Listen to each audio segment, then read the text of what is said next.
That said, here we go. All about the New Jersey Housing Mortgage Finance Agency programs for first-time home buyers, brought to you by me, Bob Fenster. So let's just talk a little bit about the goals of the course. The real goal here is to make you not only knowledgeable, but also comfortable with the New Jersey HMFA programs. Okay. Um, we want really to enable home buyers to benefit from the programs. And if you're uncomfortable with it, if a listing agent who's receiving the offer is uncomfortable with it, um, they may overlook it. They may go on to the next offer. And the most important thing to remember about this program is it can't benefit someone. There are tremendous benefits to the program, but people won't get the benefits if they don't get their offer accepted. Okay. People won't get the benefits if they're not aware of it. Um, so we want you to make people aware. We want you to be comfortable with it. And together, hopefully we can make a listing agent comfortable with it as well and get offers accepted. And we're going to cover all those things. That's really the goal of the course, is to increase the knowledge and the comfort level that people have with this program so that it gains wider acceptance in the marketplace. Okay. So moving on, the introduction, materials that we're going to use. We're not going to look at a lot of materials here, but in the real CE version of this, we will be looking at the website publications in the New Jersey HMFA. We'll look at those briefly today. We're not going to do any group activities. It's not a true CE class today. We will review some examples of home buyers to see what programs they actually qualify for, to give you a sense of what your buyers will be eligible for. And we're going to identify some potential pitfalls and how to work around them so that we can get people into the program, get their offers accepted, most importantly of all, once they're out in the marketplace shopping, with a pre-approval backed by the New Jersey HMFA. The scope of the class, just so you know, the New Jersey Housing Mortgage Finance Agency could probably fill 5 continuing education classes and 100 Zoom calls. They've got programs for renters. They've got the police and fire program. They've got foreclosure rescue programs. They've got programs for elderly folks. I didn't put it on the list there. But what we're going to be talking about today is strictly about the first-time homebuyer programs. Okay? So let's just back up for a moment and talk about, where does the New Jersey HMFA come from? Why does it exist? Well, it goes all the way back to 1968. In 1968, the Fair Housing Act was passed. It incentivized states to create or expand their housing agencies, to make housing, access to housing more readily available to more Americans. So based on that, New Jersey created the New Jersey Housing Finance Agency and the New Jersey Mortgage Finance Agency, which, of course, together they were overseen by the Department of Redundancy Department. In 1988, they decided to merge those two into the New Jersey Housing Mortgage Finance Agency. Great. So here's the mission of the agency. The mission of the agency is to advance the quality of life for residents and communities throughout New Jersey by investing, financing, facilitating access to affordable rental housing and home ownership opportunities for low and moderate income families, older adults, etc. So that's a pretty broad mission statement. We are going to be focusing on this part of the mission statement, and it's this part of the mission statement that, in order to fulfill that, the programs for first-time home buyers came to be. So we're going to be talking about creating home ownership opportunities for low and moderate income families in New Jersey. And that's what this class is about. That's what these first-time home buyer programs are about. All right, I'm not going to go too deeply into sources of funding, but just understand that the reason it's a topic at all is that the source of funding will really kind of creates the rules. Again, for those of you that have been through CE classes that I teach, there's one that I teach that's called the Golden Rules, that's all about how the source of the funds, whether it's money from Fannie Mae, money from FHA, whoever's backing the loan is really making the rules. And they're doing that really to achieve their goals. So to the extent that the New Jersey HMFA gets its funding from different sources, and here are some of those sources, just think of it in terms of this. The main sources are Tax-free bonds, if you're familiar with the concept of a municipal bond, it's a bond where the interest flows to the bondholder tax-free, so that government agency that floated the bond has the ability to charge a lower rate of interest because the interest that the holder receives is tax-free. As you can imagine, that to the extent that a mortgage is financed by a tax-free municipal bond, that gives that loan program the ability to charge a lower interest rate because they're paying a lower rate on the bond. All right, I'm going to pause for a moment. Does everyone understand the concept that when a mortgage is taken out, it gets thrown into a pool with 1,000 other mortgages? And then that pool of mortgages, the money that flows in from the monthly payments, flows into that pool.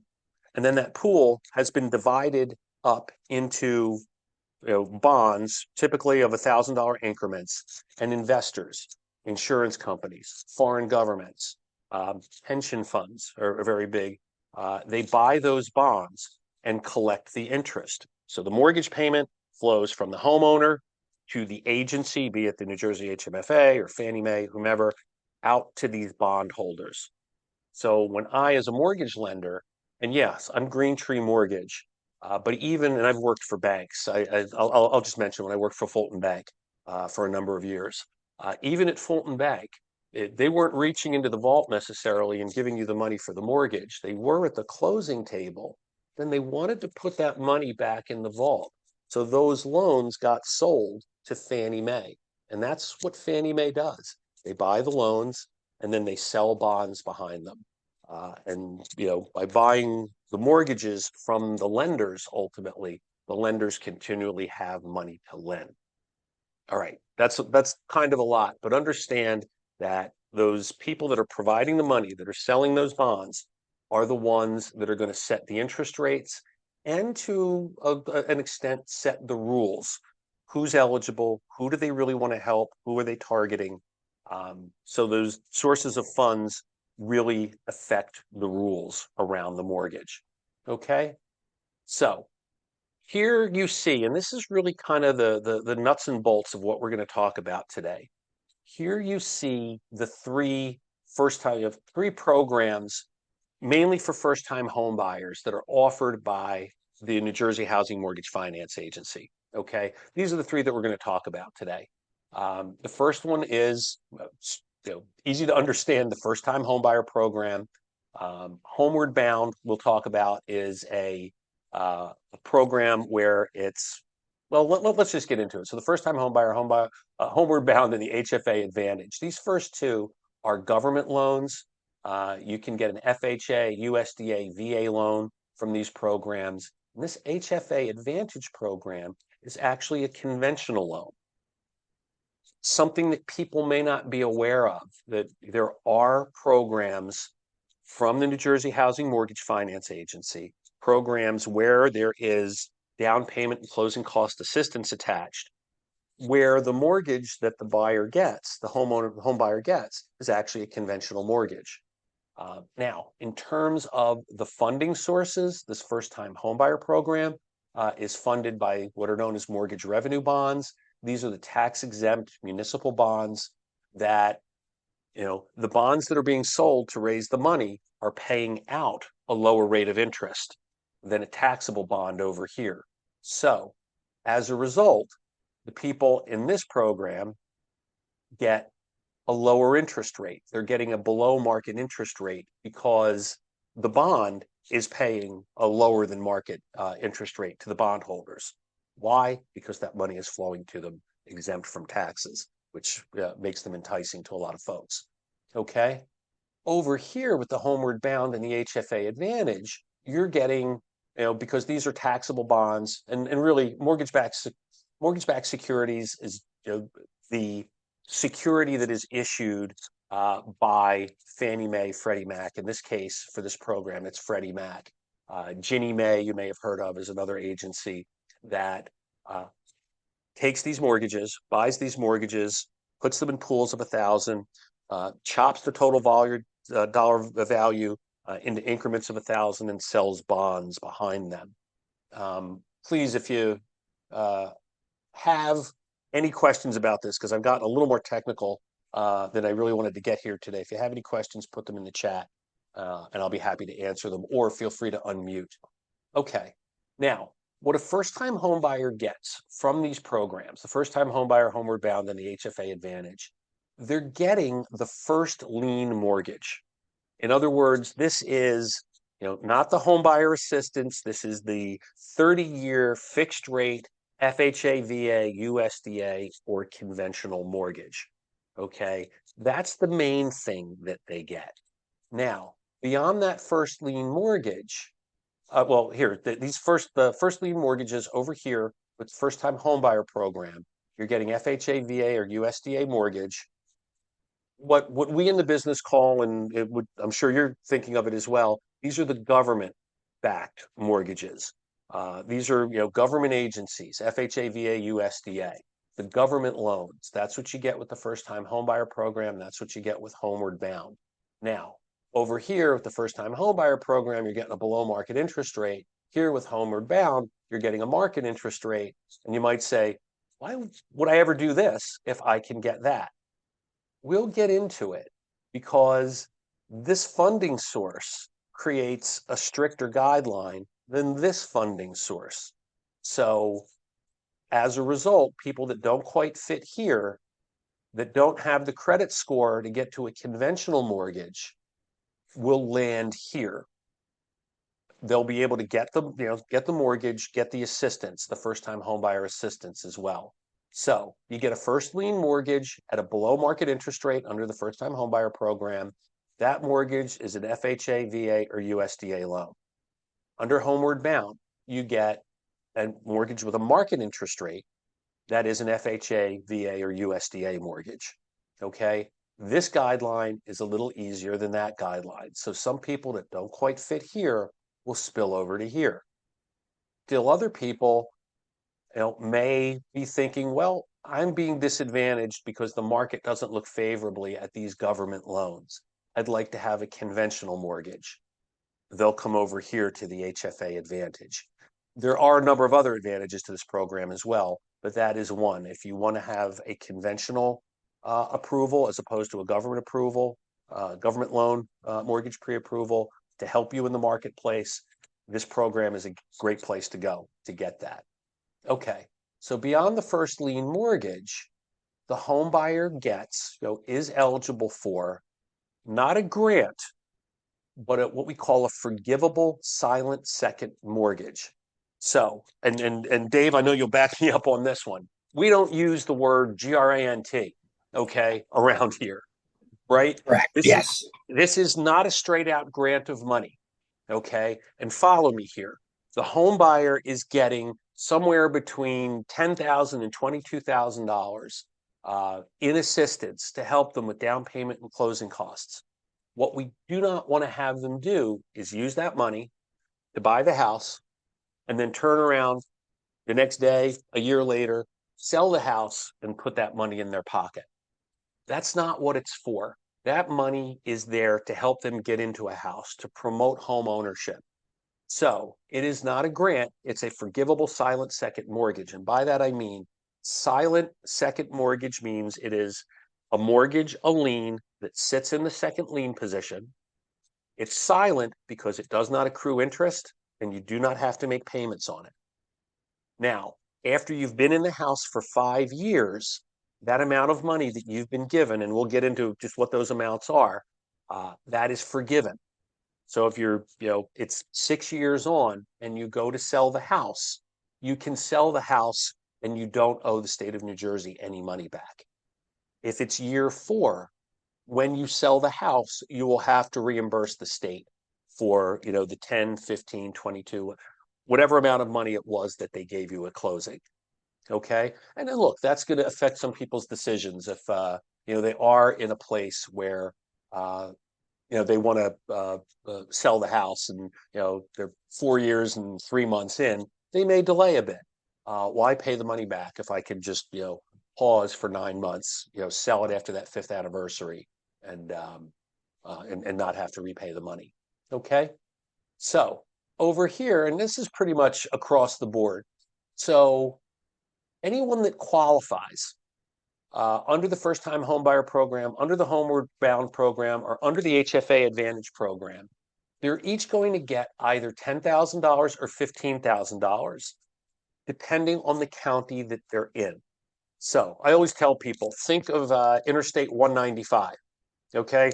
Draws a line across the state that basically separates, Mercer County to the north, Burlington County to the south, Ocean County to the north, Atlantic County, Burlington County to the south, as you go across 195. So if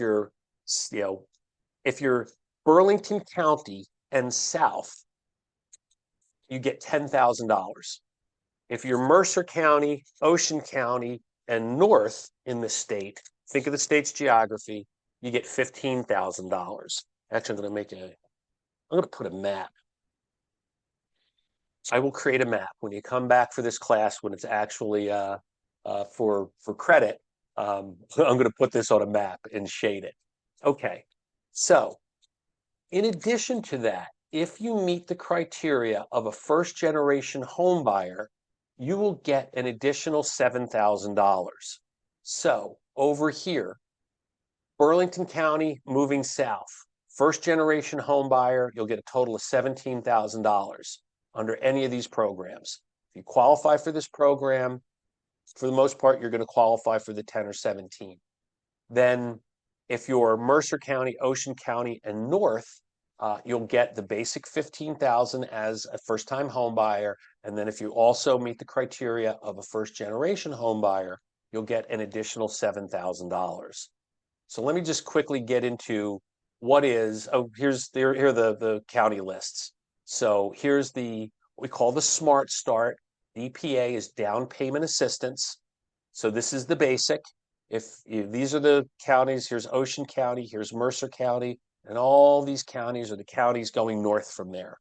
They're entitled to $15,000 plus an additional $7,000 if you meet the criteria of a first-generation home buyer, for a total of $22,000. Here we have Burlington County. If you've ever looked at the map, Burlington County is a very weird shape, cuts almost all the way across the state to a point where Ocean and Atlantic County meet. I know that's like a geography lesson, but Burlington County and all these other counties are south of there. $10,000 is the basic Smart Start down payment assistance program. And if they also meet the criteria of a first-generation home buyer, they'll get the first-generation home buyer money as well. Okay, so let's just talk about who qualifies. First off, what is a first-time home buyer? And again, across the programs, the definition is about the same. So anyway, let's get a little deeper into the qualifications. So basically it's this: hey, I'm a first-time home buyer. Do I automatically qualify to get some money from the state of New Jersey? No, it's not automatic. You have to meet the criteria. First of all, do you meet the criteria for a first-time home buyer? That's usually pretty easy to determine. Do you meet the criteria of a first-generation home buyer? We'll get into that in a moment. But beyond that, you have to meet a needs test. All right. And that's a needs test based on your income and the assets that you have. So think about it. The mission is low and moderate income families, helping them.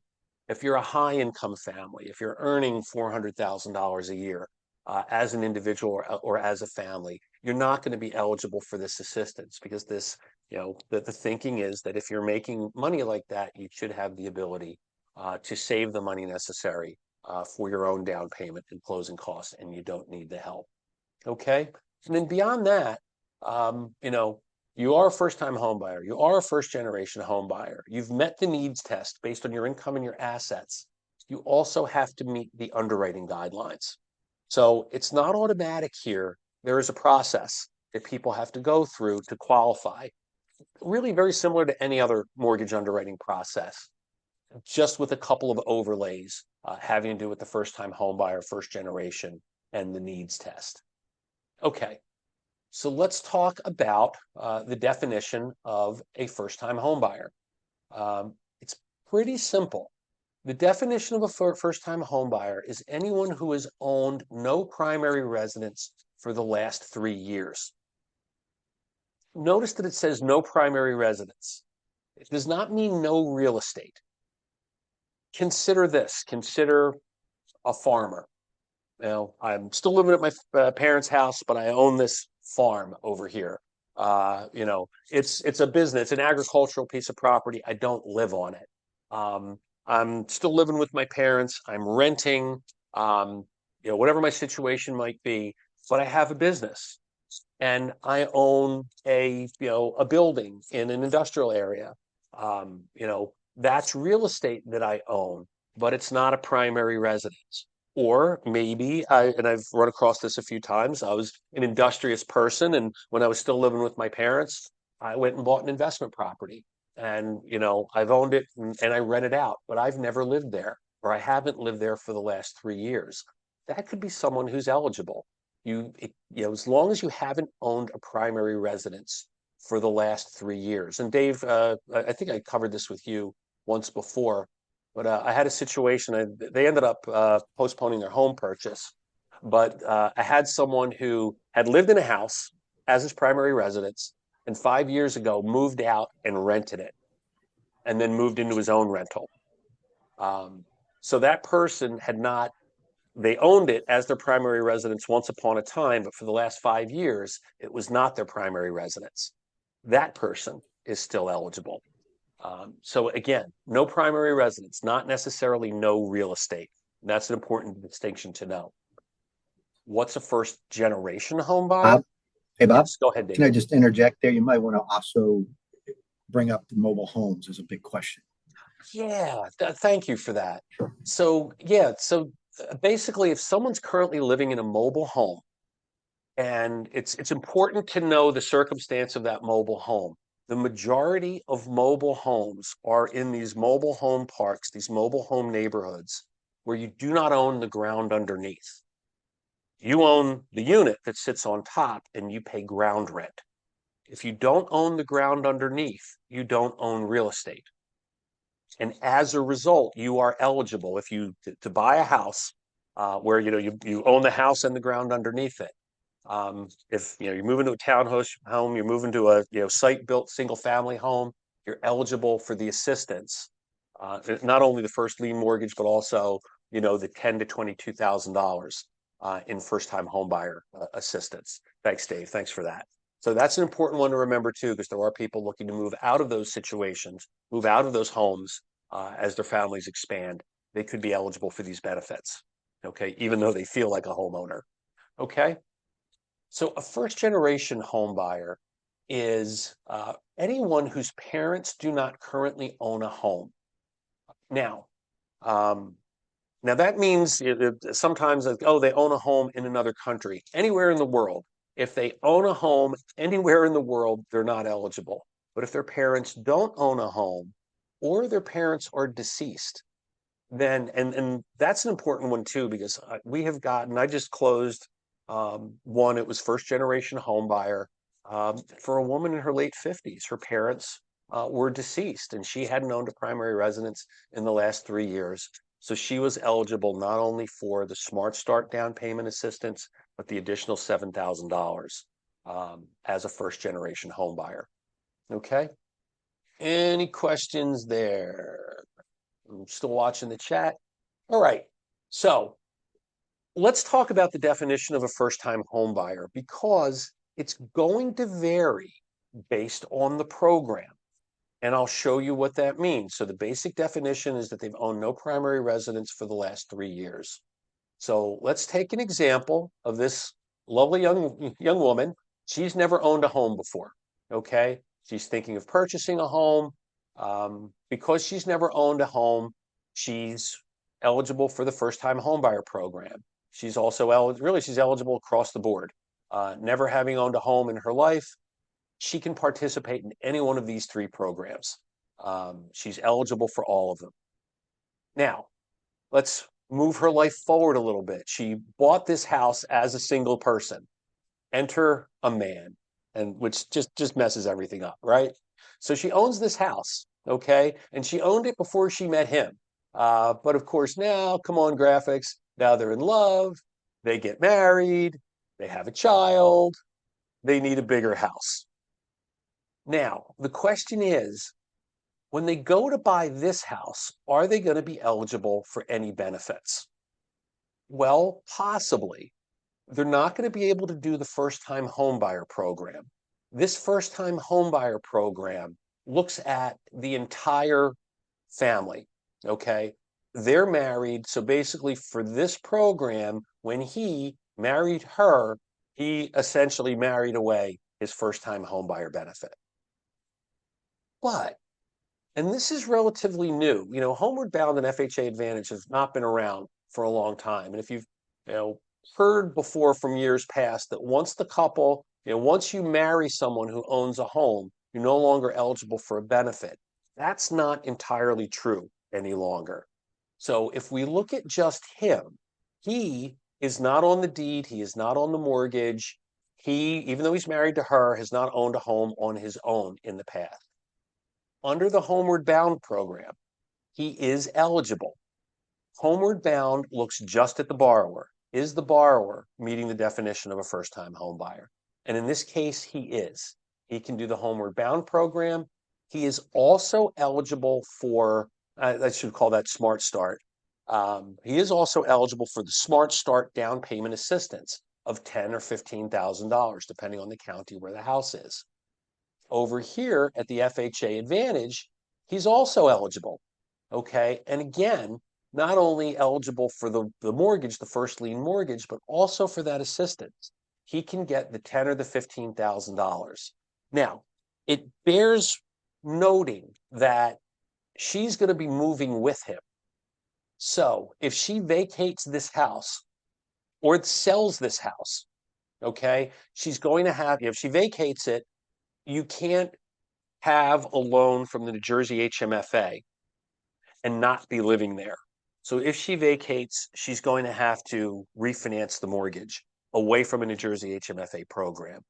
If she's been there for less than 5 years when she vacates, she's also going to have to pay back whatever money she received. Okay?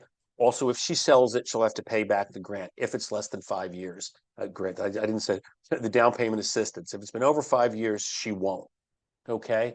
But if they move together into this new house and they qualify for the mortgage that they want on just his income, then, and we're going to get to the assets in a moment, he is eligible to participate in the Homeward Bound or the HFA Advantage program and get $10,000 or $15,000 in homebuyer assistance.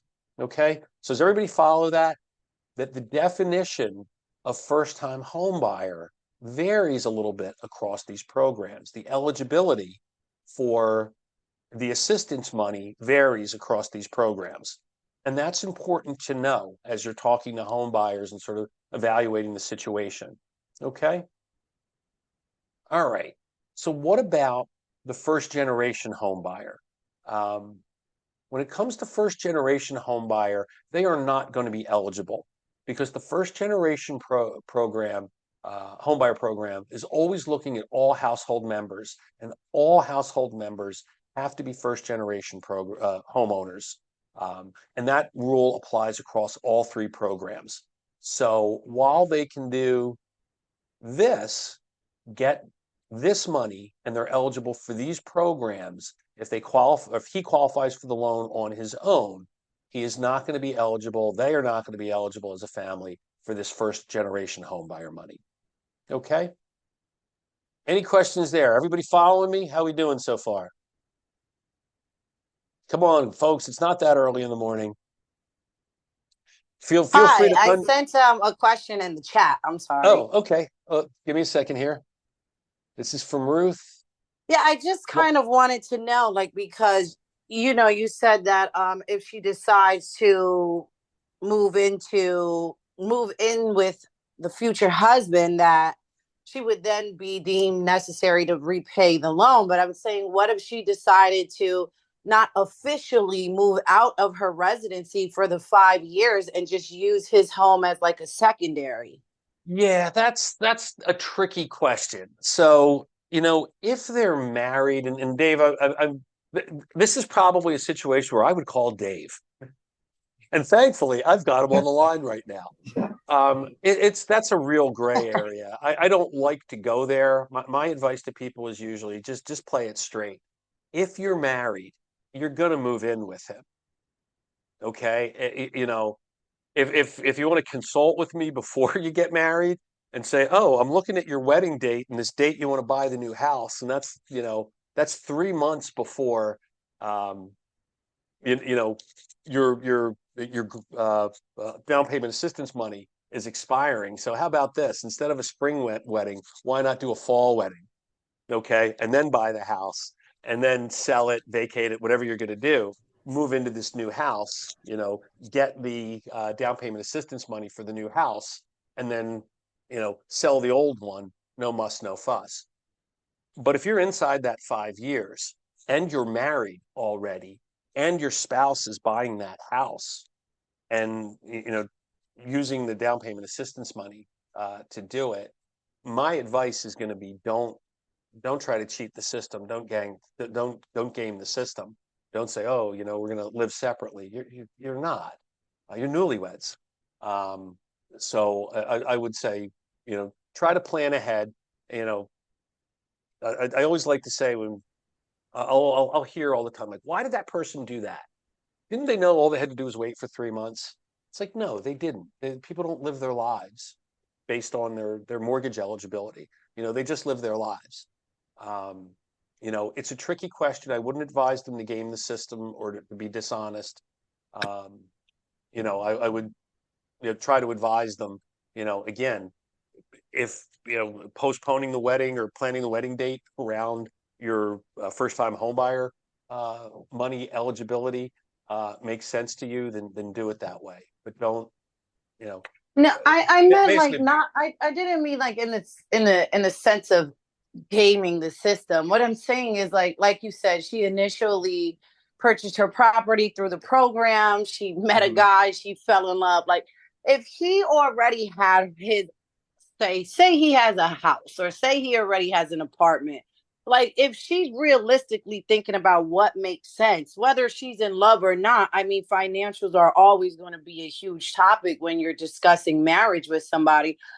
Like would that would then be deemed as if she's trying to cheat the system instead of like full-fledged moving in, even if he is the husband? Like what makes sense, what makes sense? So I still have this obligation here to my house, which everything is in my name, and using his home as like secondary is what I'm saying. Does that make sense? How about Dave jump in? Yeah, I understand what you're saying. So, I mean, our rule says that you need to keep that property as your primary residence for the 5 years. So it states that if you try to refinance, sell, or cease to occupy as a primary, the full amount is due and payable. Now, you know, how do we know that? Well, we don't. I'm not advocating, you know, that, but like what Bob said is, you know, it depends. If it's you're going to try and use a second home for 3 years, you know, again, we're not seeing it. We don't know. Usually what happens is you'll get things kicked back that the borrower is no longer at that address. You know, the payment book, you know, the payment statement comes back, you know, or things that we send out, because we do send out on a yearly basis things about, um, you know, your loan. So if it comes back to us as returned. Now, again, is she truly going to keep it? She's not circumventing the idea. Nothing says they can't live separately, but do they have, if they have the wherewithal to do that, that's great. You know, like, so if he can afford the house on his own and she can afford that house on her own, they're in a good situation. But I know it's kind of vague. I can't answer and tell you, but we don't. The only thing we do is we do send out yearly statements and any kind of communication. And if she had changed an address from the initial address to that address, you know, there's a lot of other things that come into play, you know, such as insurance and those types of things, auto insurance and things. You're going to have two separate addresses and married. So there's a lot of things to think about. So I think Bob was trying to go down that road, is maybe you want to do a little more financial planning or look at it. But from the agency standpoint, we have no idea unless something comes back to us physically in the mail. And I would just like to point out that it usually does. Yeah, So so there's usually something, even, and I don't know how, usually when what'll happen is someone's trying to do something, game the system a bit, like even a standard mortgage. You can, if it's a standard mortgage, not HMFA related, you can move out and rent the house so long as you lived in it for 1 year. Well, we're at 9 months. I got this opportunity. I'm going to move out and rent it.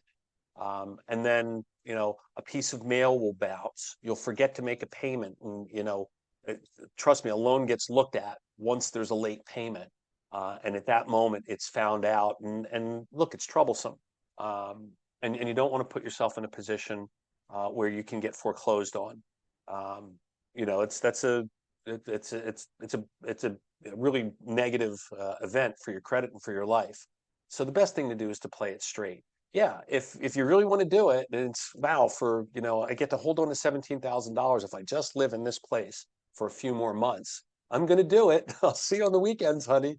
That's up to them. It's not an ideal situation, but by and large, I would advise don't do it. Just play it straight. That's always your safest bet. There is a question in the chat I want to address about the work permit.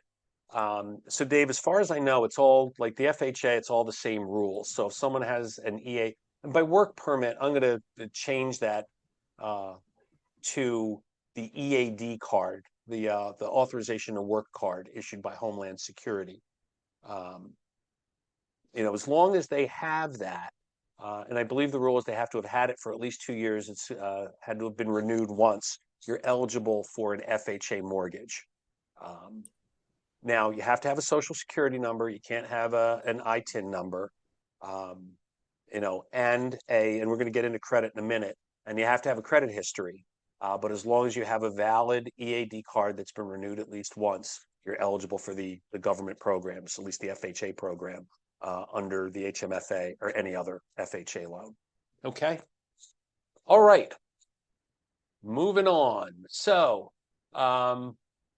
let's talk about, again, all these criteria here. So we've talked about the first-time home buyer. We've talked about a first-generation home buyer. Let's talk about meets a needs test. So under the category of meets a needs test, the animations are usually much better than this, but anyway, first off, they have to meet income limits. And those income limits and how they're applied are going to vary across the programs. You also have asset limits. We'll get into that in just one moment. But let's just take a second and go through the income limits under the 3 programs. And here I'm just showing you the first-time homebuyer program. They're a little different for Homeward Bound and HFA Advantage, but here's what they are. And you can see the counties and you can see the numbers. They're roughly, for a 1 or 2 person household, this is, household income under this program between $125,000 and $146,000. Larger families, 3+, it's between $144,000 and $168,000. Okay, we're going to come back to this in a moment as well, but there's also maximum purchase prices around these programs. So let's take a look at how the income limit needs test gets applied. All right, how is it applied? For the first-time homebuyer program, it's applied to the whole household. For the Homeward Bound program, it's applied to the borrower only. In other words, if there are 2 people in the house and together they're over the limit, we can look at just one of the homeowners, just one of the buyers. And if that person qualifies on their own without the income of the other person, then we can do the Homeward Bound. For the HFA Advantage program, it's based on the qualifying income. So let's just say $144,000 is the limit. If you have a $130,000 base and you got a $50,000 bonus, putting you at $180,000 and over the limit, if you qualify just on your base, no bonus, then you can qualify for this HFA Advantage program. So if your base income or whatever qualifying piece we're using gets you to the right place in terms of debt to income ratio, then we only look at the qualifying income. Is that under the limit? Well, let's take a look at this in a little animation, shall we? So here's a family of 6 people, all right? They're buying a house in Mercer County. We're talking the first-time homebuyer program right now, where the income limit would be $144,785. There are their incomes for a total family income of $142,000. So this family buying a house, now they may all be on the application, perhaps they're not all on the application, but regardless of who's on the application, we're going to look at the income from the whole household standpoint. And altogether, they're $142,000. They're under the limit. They're eligible not only for the first lien mortgage, but also for the down payment assistance. Okay, and if grandpa here hasn't owned a house and none of their other parents have or don't currently, in Mercer County, they're going to get the $15,000 base and $7,000 as first generation for a total of $22,000 in assistance. Okay, let's move this forward a little bit. Here we go. Mom's doing well in her career. She's got a new job now. She's making a $65,000 base and earning commissions of $77,000. As a family, they're at $224,000 household income. Not eligible for the first-time homebuyer program any longer because they're over the limit. But what if we look at just mom's income here? Okay, her income is $142,000, just her. So under Homeward Bound, we look only at the borrower's income. He's not on the application. His income's not on the application. He's not on the application. His income's not on it. Only she's on the application, only her income. That income is under the limit, and under Homeward Bound, it's a little higher. It's at $151,080. But together, as a family, we put her on the application. They can do the Homeward Bound. And again, we were Mercer County, first generation home buyer. They're eligible for $22,000 in down payment assistance. Okay, let's fast forward a little bit more. Mom's a mover and shaker. She just got a raise in her base of $10,000. So now her income alone is at $152,000. She's just over the limit here. So she's no longer eligible for this Homeward Bound program. Now, enter the HFA Advantage program. With the HFA Advantage program, we only look at qualifying income. Now, in this case, you've got commissions, you've got base, pick one. We're usually going to pick the base in these cases. But here, if we take grandpa's Social Security, we take her $75,000 base, we take his $45,000 base, we don't look at the income, we're just using these individual pieces of the income, and that creates a qualifying income of $137,000. If that $137,000 qualifies them for the mortgage from the standpoint of debt to income ratio, yes, they have to meet the credit criteria as well. They are eligible.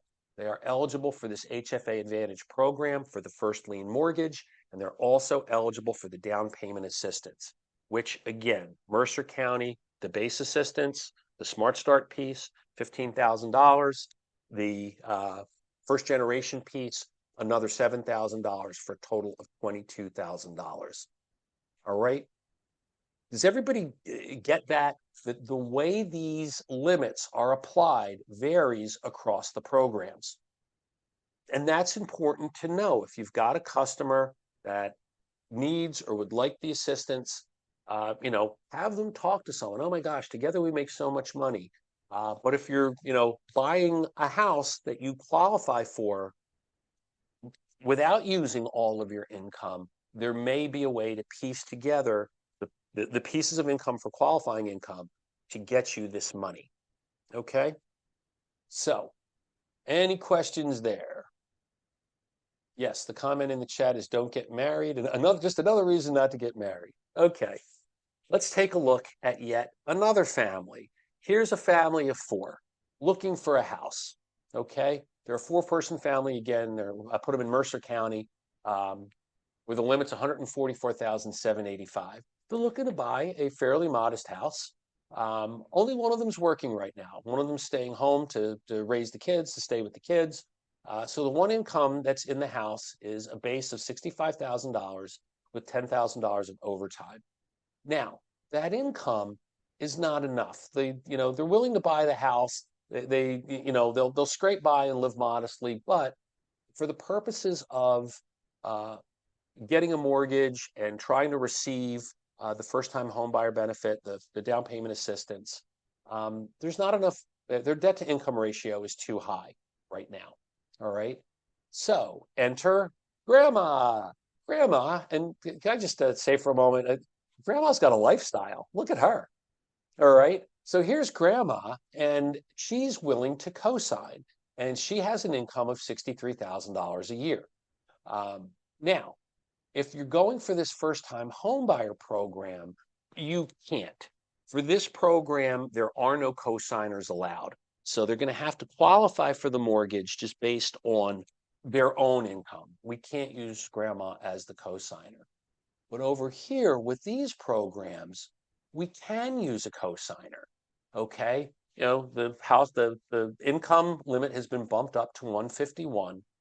Understand that the occupying borrower and the non-occupying borrower, their combined incomes have to be below the limit. We're now looking at $138,000 of qualifying income. And yes, with grandma co-signing, they're eligible for these programs, provided everything else works out. Credit is good, the debt to income ratio is good.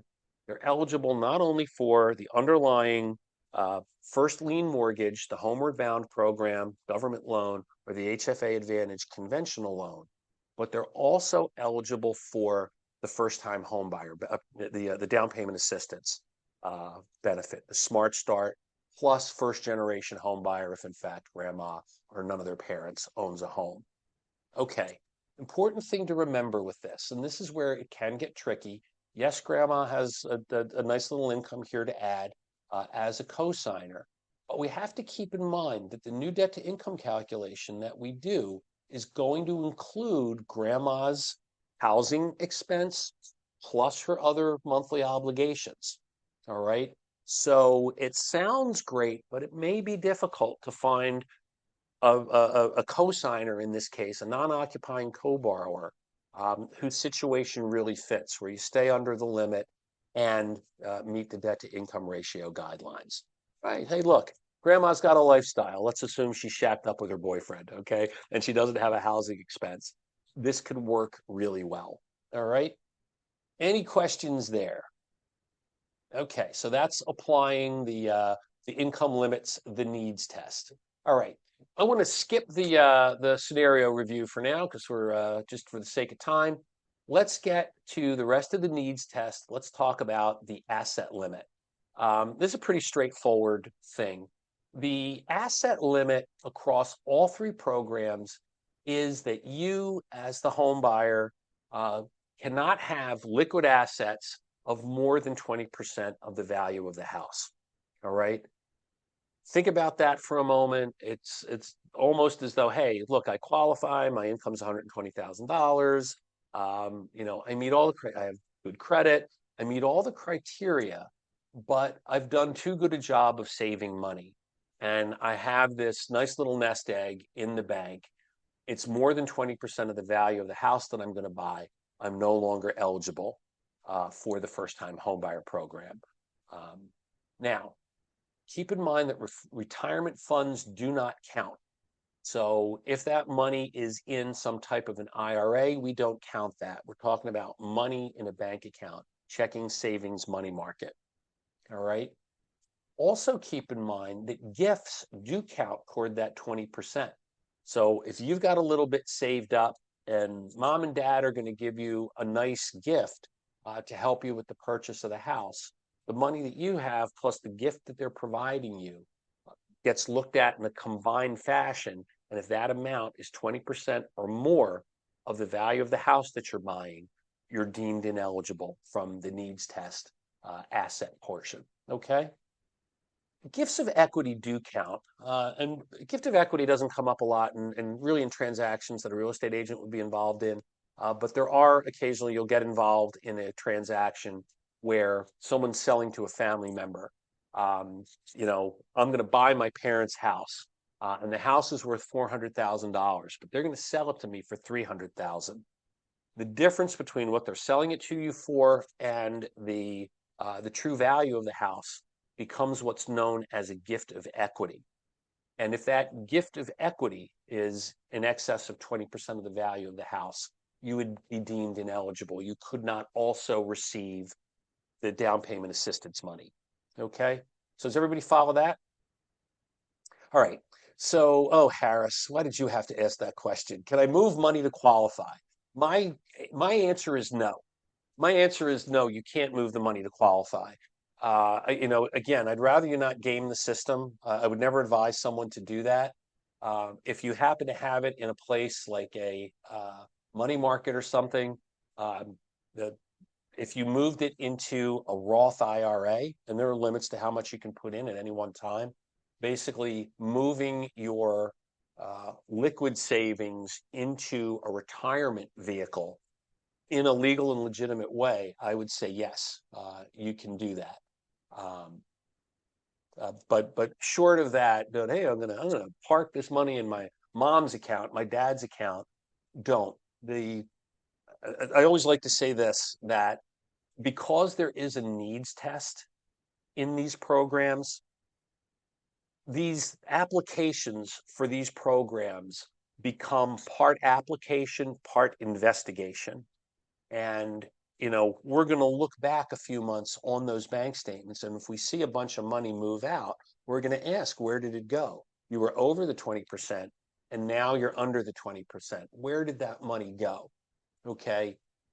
The state's pretty serious about, they want to allocate this money. They want this money going to the people that need it. And that's why they have the needs test. And yes, there is a bit of investigation going on. So, don't game the system. If you're going to have a conversation with someone, 3 months before they talk to me about what to do with that chunk of money, I'll never know. But once they get to me, I'm not, uh, I'm not cool with that. If you've got the money, move on. You've got lots of options for mortgages because you have that money. Um, you know, leave the down payment assistance money for the folks that truly need it. Okay. And I know that stinks. I was too good. I was too good at this game, and they kicked me out, right? I saved too much money, but yeah, that's how the system works.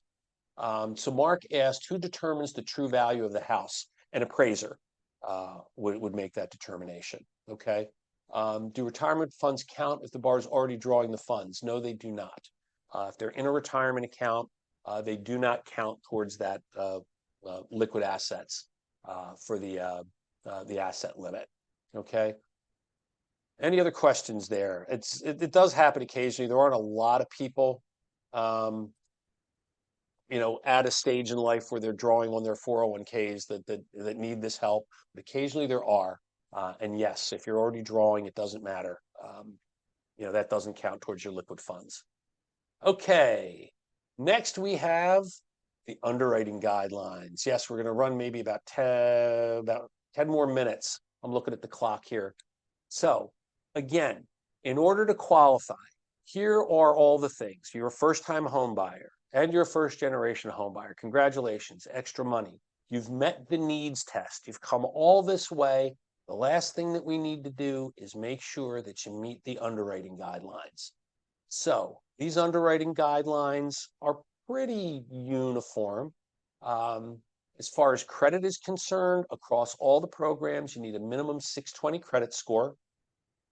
I like to make this note that with these programs, that the interest rate does not vary with the credit score.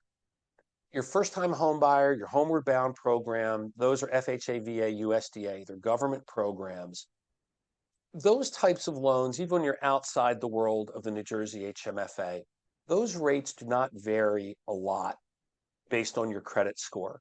The rate of mortgage insurance doesn't vary at all based on your credit score. But if you're over here, this in the conventional world, and yeah, sometimes you just need to be conventional to get your offer accepted. Over here in the conventional world, the interest rate does vary quite a bit based on your credit score. Outside of the New Jersey HMFA world, in New Jersey HMFA world, that interest rate does not vary based on the credit score, which can make this a really fabulous deal. I know we said earlier it's a market interest rate, but really kind of not. If you've got a lower credit score, 660, 680, you're doing a lot better than the market with this program. Now, keep in mind that the rate of mortgage insurance will vary based on your credit score over here, but the underlying interest rate will not. One other thing to keep in mind, I know we're going deep here, that based on your income, a needs test, you may be getting a discount on your mortgage insurance under this HFA Advantage program. So there's a lot going on over here. This is a terrific program, and I'd like to use it every chance that I get. All right. Now, beyond that, some other sort of credit overlays, some things that occur with the New Jersey HMFA program that aren't necessarily rules for programs outside of the New Jersey HMFA. That is FHA, VA, USDA, conventional mortgages not being given by the New Jersey HMFA. The HMFA does require that that each applicant have at least 2 open and active trade lines, meaning a credit card, a car loan, a student loan. An open and active for a student loan means not in forbearance, not in deferral, meaning you've been in repayment for at least 12 months. Okay? At least 2 of those. So you have to show a little bit of credit history. Theoretically, you could have a credit score, you could have a 640 credit score and, not have used any credit in the last 2 years. You had a credit card, but you closed it 2 years ago. You might still have a credit score and be able to do a standard FHA. Not going to be the case here. You have to have these 2 open and active trade lines. Again, a good thing if you're talking to someone who's thinking about a home purchase down the road, a first home purchase, tell them, make sure you got some credit. I always tell people to do what I call the tank of gas plan, okay? Or at least I used to. Then I bought an electric car. So now I call it the grocery plan. Open a credit card. Open 2 credit cards. Don't use them. Once a month, go to the grocery store, swipe the card. Go home, pay it off. Do that with 2 credit cards for a little while. Number one, you're going to get a great credit score from it. It's really going to help your credit.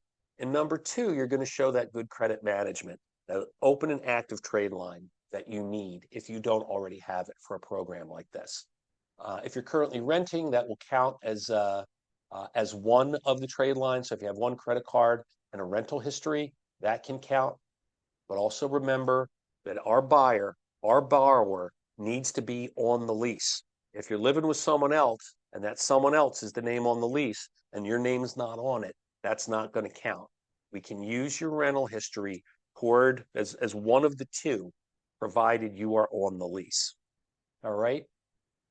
Another thing is collection accounts with, FHA, VA, and those of you that have been through the credit class, that you don't necessarily have to pay off collection accounts. We don't really have to do much with collection accounts until they get kind of large. But with the New Jersey HMFA program, any collection account that's on the credit report, we need to take that balance, take 5% of that balance, and we count that as a monthly payment in calculating this debt to income ratio. All right. So you don't necessarily have to pay them off, but they could hinder your ability to qualify. Number one, they're holding your credit score down a little bit.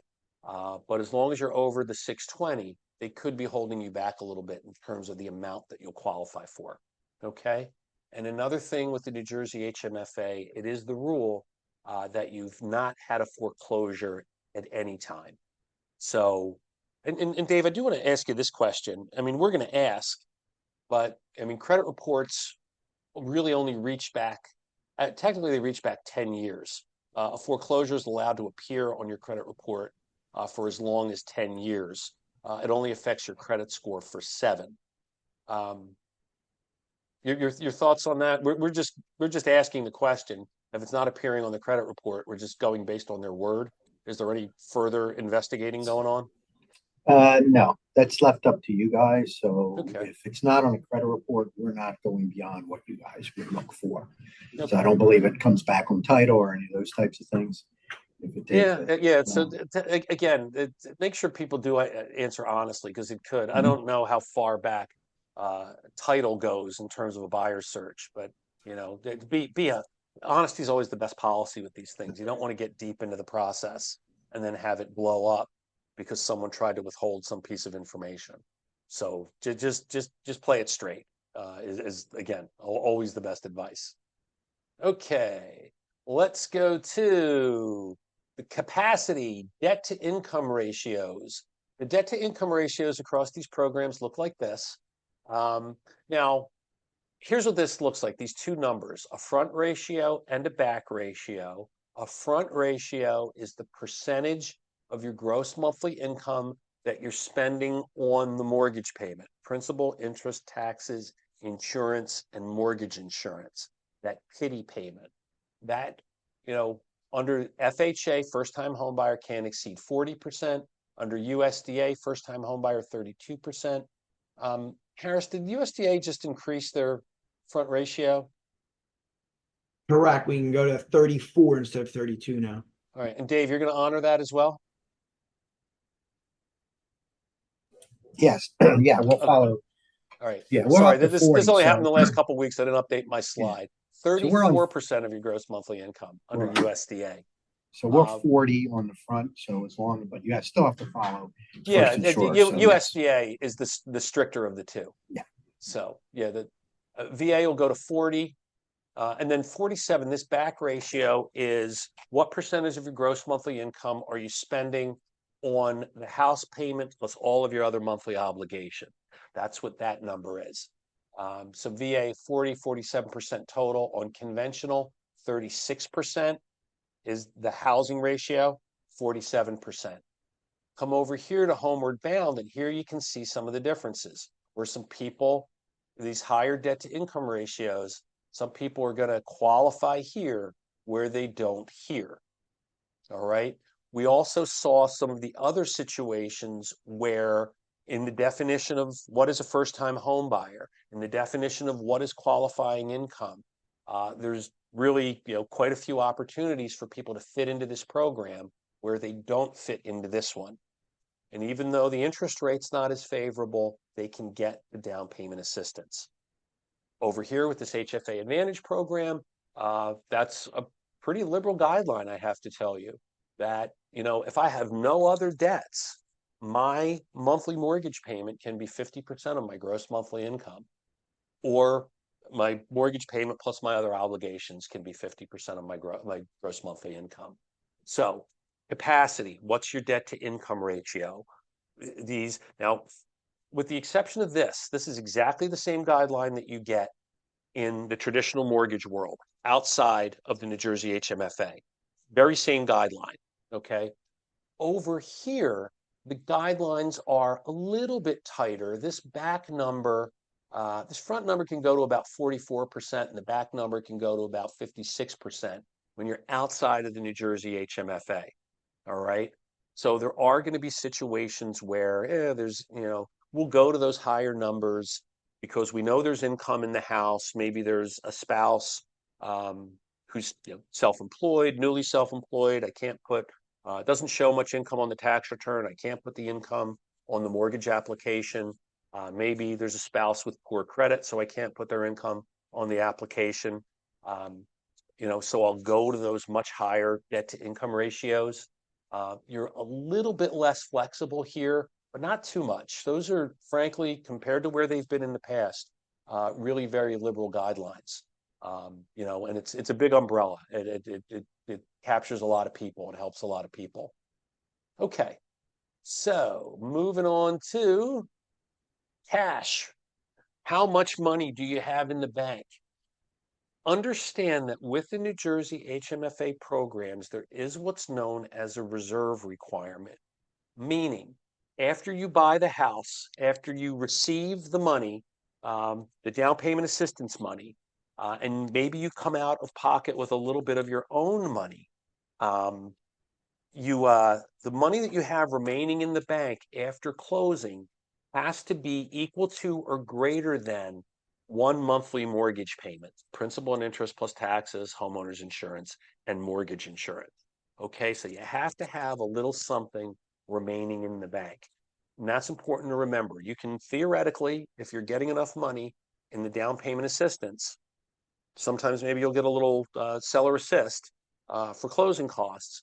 But if all the money, you know, whatever money you put out, once you're done, oh, here's where I wanted to go with that. You can be zero out of pocket. You can buy the house with no money out of pocket.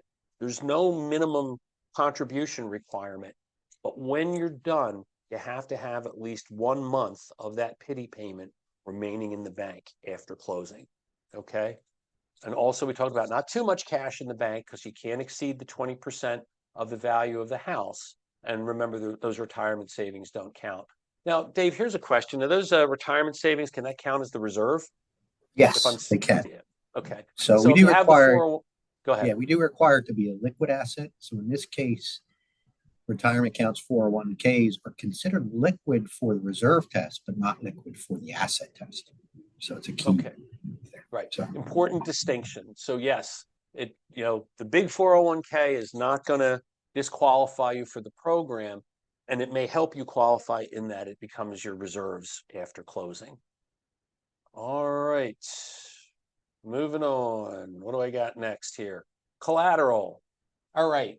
So with the New Jersey HMFA, there are no additional appraisal rules over and above the standard conventional FHA, USDA, and VA rules. However, understand this, that with VA and USDA, you do have to have a CO at closing. That's required for those loan programs. For FHA and conventional, a CO is not required in order to close. Unless you're going to do the New Jersey HMFA, then you always have to have a certificate of occupancy in order to close. Now, is it wise close without the CO? Probably not. That's something that you or an attorney can advise a client on. But just know that if you're doing this program, receiving the down payment assistance, getting the first lien mortgage from the Jersey HMFA, you do have to have a CO. You also have to have a clear termite cert, wood destroying insect report. All right. Again, not required of conventional, and actually, believe it or not required of FHA either. As long as the contract or the appraisal make no mention of wood destroying insects, you don't need a clear cert for FHA or conventional. Always do VA, always do USDA. But when you're doing New Jersey HMFA, you always have to have that clear cert. Again, these are smart things to have. It may not be wise to close without them, but they're definitely required when you're doing this program. All right, yes, you can do 2, 3, and 4 unit properties under the New Jersey HMFA, so long as you're going to occupy one of the units, which means one of them has to be vacant at the time of closing. And if it is a 3 or 4 unit property, and this doesn't come up too often, but occasionally someone will buy a 3 or 4 unit property using the Jersey HMFA program, they do have to have the certificate of inspection, a clear one from the Department of Community Affairs, which I think is really just kind of a smoke detector test. There might be some other things that they look at, but the building owner has to have done it. They have to have engaged with the Department of Community Affairs and gotten what we call the DCA green card. Okay. Now, the other thing about the collateral, about the house that you're buying, is this, that it is subject to maximum sale prices. And there they are. Let me get myself out of the way here. So, and you can see what they are by county, 1 family, 2 family, and so forth. Now, granted, given that there's an income restriction on the program, people generally wouldn't qualify much higher than these numbers, but there is a limit to the sale price of the house when you're using the program. So this, and again, I'll distribute this. This is a good bit of information to have, so that if you've got someone shopping near the top of the range, you know what you can't exceed and have them qualify. Okay? All right. I'm just going to take a couple of minutes here, and I'm well over time, but if you'll bear with me, here's the elephant in the room. You're a seller. You're representing a seller. Do you accept an offer with New Jersey HMFA financing attached to it over other offers? Just give it to us in the chat, and be honest. Let us know. Feel free to unmute. How do you guys feel about it? I'm going to watch the chat. So as we go on, so let's just talk about some of the feedback that I've gotten over the years. To the extent that there's seller resistance, they're resistant because they feel like there's stringent requirements, that the HMFA requirements, such as income limits, credit score criteria, could lead to a higher risk of the loan falling through compared to other, FHA, VA conventional mortgages. And again, well, I'm not technically doing CE right now, so I'm going to go a little bit, I'm going to dive into the commercial for me or someone like me doing one of these loans. You really need to be sure that your buyer is with a lender who knows the program, okay? Make sure that they fully document it, that they've fully underwritten it. When they've got a weird situation, that they contacted Dave or someone at the New Jersey HMFA, to clear all the questions. And I will tell you that this is really about asking the right questions. As a loan officer, you really have to diagnose the situation, ask the right questions in that pre-approval interview, get the right documentation, make sure that what you're looking at, and look, some people are very straightforward. I'm a W-2 job, and I got this amount of money in the bank, and I live this boring life. But that's the exception rather than the rule. All the little twists and turns of a mortgage application, you got to diagnose it, you got to document it. If you have it all prepared, it's really no different than any other loan program. If you go in prepared, you're going to have a smooth ride and you're going to close on time. If you go in unprepared, you're not. It's just as simple as that. And understand, I like to bring this up, that you as the real estate agent for someone who's presenting an offer attached to the New Jersey HMFA, or you as the real estate agent, listing agent, considering an offer that's attached to the New Jersey HMFA. And again, this really goes for any loan program, is you want to do a little bit of an investigation. You want to do an inquiry, all right? You want to find out, has this file been fully documented? Has it been fully underwritten?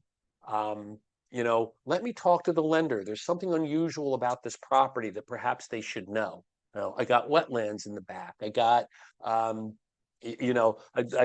there's flaking and peeling paint on a shed in the backyard. How are all these things going to be handled?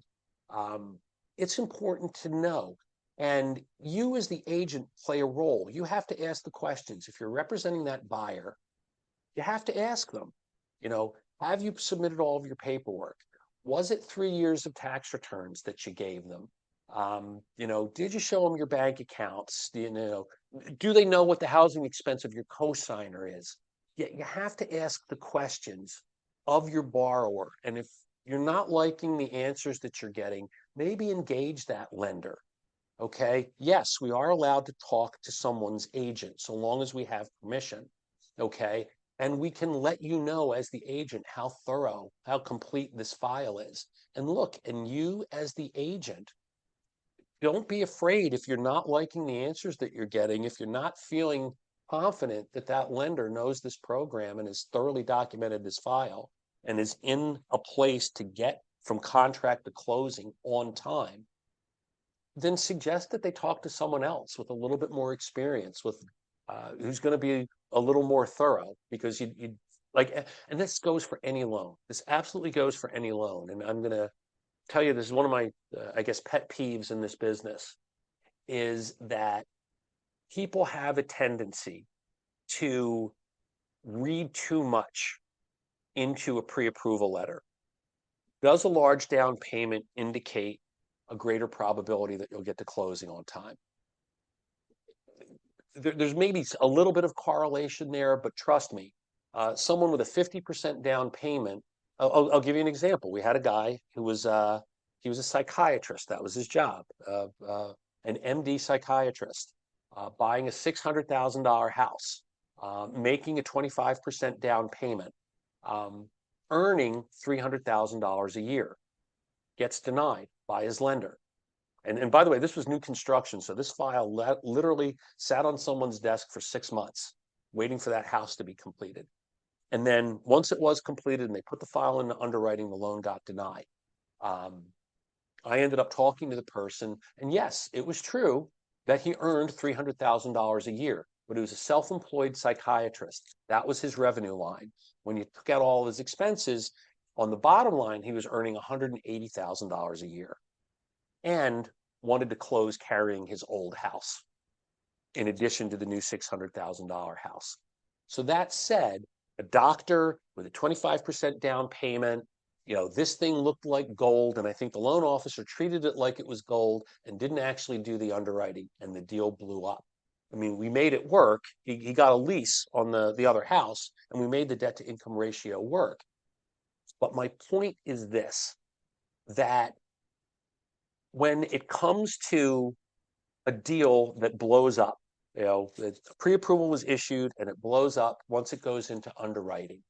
In my experience, and this goes for the New Jersey HMFA and all programs, in my experience, the issue that caused the deal to blow up was something that could have and should have been known at the pre-approval stage. Nothing new happened, okay? The things that kill deals are present at the beginning. They don't just pop up at the end. And yes, I know you probably hear from loan officers, well, your buyer did this. No, they didn't. These things land in my lap after they've been denied by other lenders. And sorry to say, but 9 times out of 10, the story that the loan officer is telling as to why it blew up is not true. Okay, the things that kill deals after you sign a contract are knowable at the moment, are knowable at the pre-approval stage.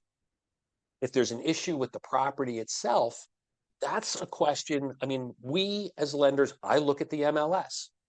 All right. I look through those pictures to see, does it look like there's an issue there? And if there is, I'm going to get on the phone and I'm going to start questioning that listing agent to see if there's an issue that needs to be addressed. So even issues with the unit itself, much of that is knowable at the point of contract. So again, to make these deals work, you've seen me do it before. If you've been on this series, you'll know many times I put up the Boy Scout logo and the Boy Scout motto, which is be prepared. Be smart, be knowledgeable, be prepared, ask the right questions, gather the right documentation, and all this. And you'll look at all these other objections, perceived complexity, uncertainty about buyer qualifications, all of those things. They are all things that can and should be addressed at pre-approval. And if you have it buttoned up tight at pre-approval, you're going to get a smooth ride to closing. Yes, do people lose their jobs after they sign an agreement to buy a house? Very rarely, but it can happen. Other than that, everything's knowable, and make sure that loan officer knows it, has gotten everything that they need to get that loan to closing on time. Okay, that's me. I'm off my soapbox. Let's talk about this. Appraisal concerns regarding seller resistance in the New Jersey HMFA. What's the solution? There's none needed. The appraisal guidelines for the Jersey HMFA follow strictly FHA, USDA, VA, or conventional guidelines. And they're the same as loans that don't go through New Jersey HMFA. The only thing about that, remember we talked about the CO. Okay, the CO and the wood destroying insect, the termite cert, are really the only overlays, but again, unwise to close without having those things. But the appraisal runs the same way. Perceived complexity, we've been there. Past experiences, let me just see. I think that's my last. Is that my last one? All right. Past experience with the program. All right. You may have people who have had poor experiences in the past. And again, the loan officers will blame the program as opposed to their own lack of preparation. The workaround is to make sure you have an experienced and thorough loan officer, who's asking the right questions, who's not afraid to call Dave Sable when they're not sure, that has good resources at their company, that's done quite a few of these things over the years. That's who you want to have, okay? And that's how you overcome the bad experiences for real estate agents come from inexperienced or not thorough loan officers. Okay, it's not, and if you listen to me long enough, you're going to hear me say this 100 times. It's not the loan program, it's the loan officer. It's not the loan program, it's the loan officer. It's our level of preparation that makes your life easy. And it doesn't matter how easy that loan program is, or, as I said, some of the easiest looking loans I've ever seen can blow up because someone forgot to document something or ask the right question. You just have to be thorough, and you can overcome these bad experiences. They shouldn't have happened. Frankly, they happened because of loan officers. Okay, potentially longer closing times. And again, this comes down to preparation. Just yesterday, I closed an HMFA loan, and we did it in 30 days from contract to closing. We did it in 30 days, and we had to really pester the appraiser. He was moving slowly, but we still got it to closing on time. So you can't do it much quicker than that. There is a sort of a two-step process where we underwrite and we send it to the state. The state's usually pretty quick. There are some times of year, vacation times, just if the market gets very busy, where they may back up a little bit. So it's hard to do it, faster than 30 days. And just understand that you, as the agent, if you're going to try to do it in 30 days, you want to work with your loan officer, because to the extent someone is not cooperating and maybe getting an updated pay statement, getting an updated bank statement to us, we have to work as a team and really proctor those people.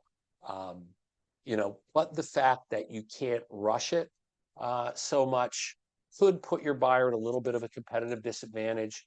But again, not too many deals want to or need to close faster than 30 or 45 days. So, it can be a disadvantage, but for the most part, it is not.